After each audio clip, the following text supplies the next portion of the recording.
Okay. Welcome to Alhambra Unified School District's interview with a candidate. With us today is Thomas Wong from Monterey Park's 1st District. I'm Amelie Gonzalez. I'm Albert Chow. I'm Madeline Fuentes. So thank you for spending your time with us today and for taking your time to answer our questions. So let me begin. Please tell us about yourself and your goals for our district and in your spot on the city council.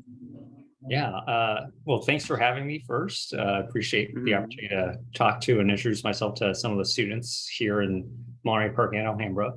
I was born and raised in Monterey Park, I think like some of you, to immigrant parents. My dad grew up in Burma and Myanmar, and my mom grew up in Taiwan, and they met in Taiwan and then immigrated here.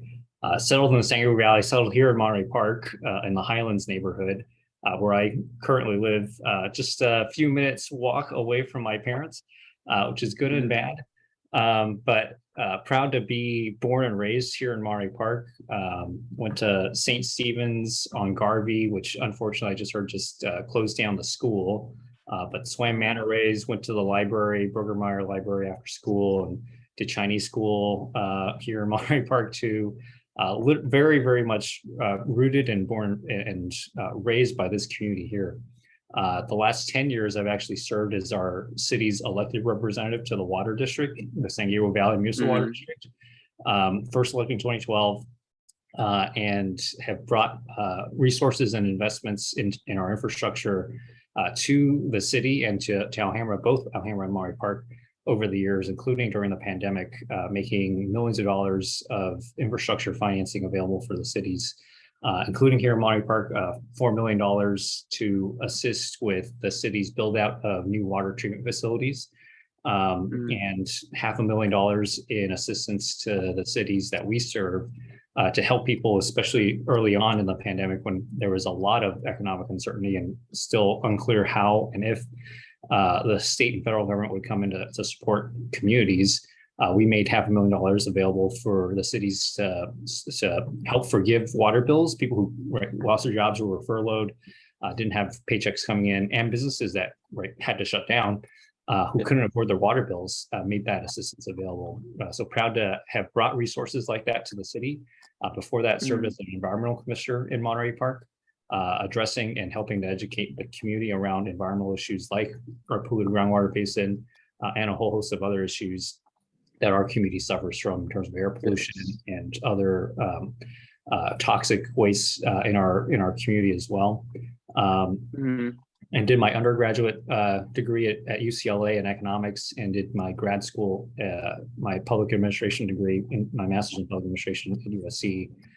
And before, right after grad school, or after undergrad and grad school, worked for elected officials doing public policy and community engagement work, and currently now work for Southern California Edison as my full-time job, in addition to the water district, which is part-time. Work for Edison, I do public policy engagement around clean energy and climate change policy in our local communities. And so would look forward to and hope to be able to be on council to continue to this kind of substantive policy work in our communities and to continue to bring support to our communities. Wow, that's fascinating, so informative, Mr. Wong. The second question I want to ask is, what do you see as major issues in the Alhambra community and schools in the upcoming 4 years?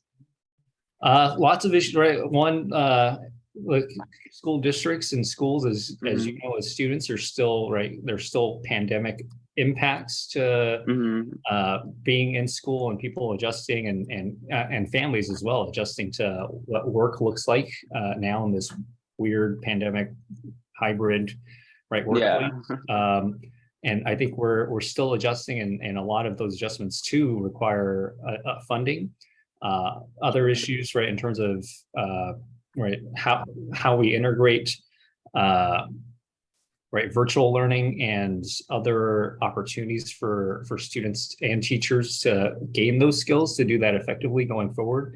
And hybrid learning modes we're still working through that, and I think we need to do a good job of partnering with the school districts from the city, right, with city services like the library and other after-school services that the city provides. How do we integrate that better with the school system and school schedules?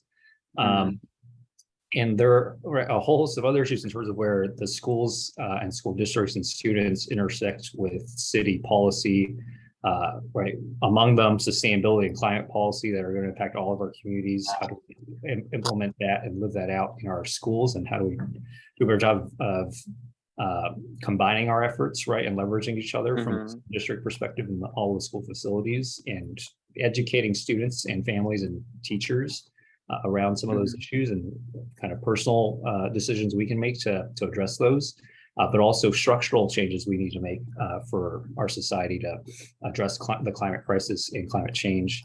But also, how do we, right, basic things like how do we make sure the streets are safe as people, right, students and parents are getting back to school physically, making sure that traffic is safe for kids to be walking through, and right, the car, right, I don't know what happened during the pandemic, right? A lot of us got used to not driving around, and now we like are starting to remember how to do it right. But a lot of people are still unsafe driving, and I think have forgotten some of those rules of road safety and pedestrian safety. I think there's a lot of work we need to do there to help engage with the community around that, not just for students, but also for seniors who have for a long time have been right during the pandemic, not come out of the house very much, but are now walking around in our communities and our neighborhoods. How do we make sure that it's safe for them to be around? And another issue I think we need to address, right, learning loss during the pandemic. A lot of students fell behind. Some have done well, but a number of students, not small minority, have fallen behind just with virtual learning, and just impacts their families, right? Students that have lost family members, and the emotional and mental kind of health impacts of that on a young student are immeasurable and hard to quantify and hard to address, right? We need resources to do that, and we need to be intentional about how we do that. Among a whole host of other issues, right, in terms of how students and families interact with our city on a daily basis. Okay, thank you for that great response. We have one final question for you today. What would you like to say to the students of the Alhambra Unified School District? I'd like to say some of you may, if you're a high school senior or you're 18, are eligible to vote, and I hope that you will exercise that right, and make sure you're registered if you're not already, to vote and engage in the process, right? It's not just the city council election. There are elections up and down the ballot for our member of Congress or senator, on down to city council, water districts, school board. There's a school board race right going on for Alhambra Unified. These are critical opportunities to help shape our community, your community, directly, especially if you're eligible to vote. Right, and I remind people, not just young people, but everyone, right, if you don't vote, someone else does, and they get to choose for you what happens with your money, with your community, your neighborhood, and they get to, if you're not engaged and you decide not to vote, someone else, it's not like nothing happens, right? Someone else gets to decide for you, and so don't let that happen. Right. If you're not 18 and you can't vote yet, right, there's still opportunities, and you can still help shape your neighborhoods and your communities, getting to know what's going on and helping others understand, and your parents understand what's going on, and helping them make informed decisions here is a critical and fun and exciting way to get engaged in this process, and helping other students as well understand. Just because you can't vote doesn't mean people don't listen to you, and it doesn't mean adults and elected officials don't listen to you either. And I think it's important for for each of you as students, right, to recognize that and to realize that, and to take action, right? Even if you can't vote, you will be able to vote soon, in a matter of years, depending on your age. And you need to let people like me, right, in office and leaders in our community know that you care about these issues, and that this is something they need to care about too. And whatever those issues are, make them known. Okay, well, it's been a pleasure. This concludes our interview today. Thank you very much for spending your time with us, Mr. Wong. And good luck on the upcoming election. Good luck. Good luck. Do you know when this, or will you guys send me a link when this will be posted, or when? Yeah. Sorry, let me just go ahead and end it and then